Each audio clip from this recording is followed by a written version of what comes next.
So, ito na nga, gumawa na ulit tayo ng video. Halika, samahan mo akong gumawa ng chicken sandwich. So, ayun na nga, mga inday, mga ateng, mga kuya, o sino ka man, gumagawa tayo ng chicken sandwich spread. Chicken spread. Chicken spread pala yan, mga inday, ha? Pakinig mabuti nang malaman at wala na tayong paulit-ulit, ha? So, ito, nilagyan ko ng paminta.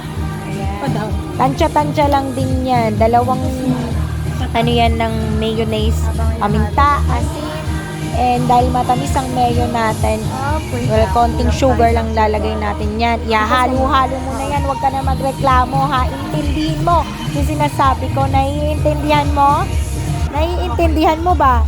So, ayan, hinalo-halo ko na. Wait lang, nakalimutan nating maglagay ng sibuyas at bawang.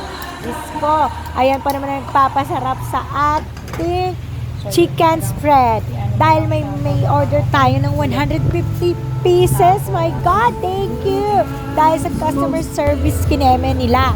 So, ayan na. Ayan ang finished product natin. So, ang next natin ito, ha.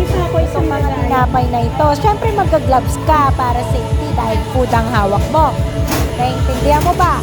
Sumagot ka. Naiintindihan mo ba ako? So, ayan na. Yung mga dulo-dulo, hindi yan kasama, ha. So, ito na yung mga tinapay. Ayan yan. Pag-iwalay-walayin mo, pagpapantay-pantayin mo, syempre. Ayan.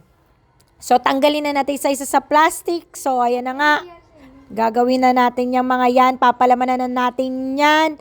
At ito na ang ating finished product. So, lalagyan natin syempre ng Mr. Pooh sticker. So, alam mo na.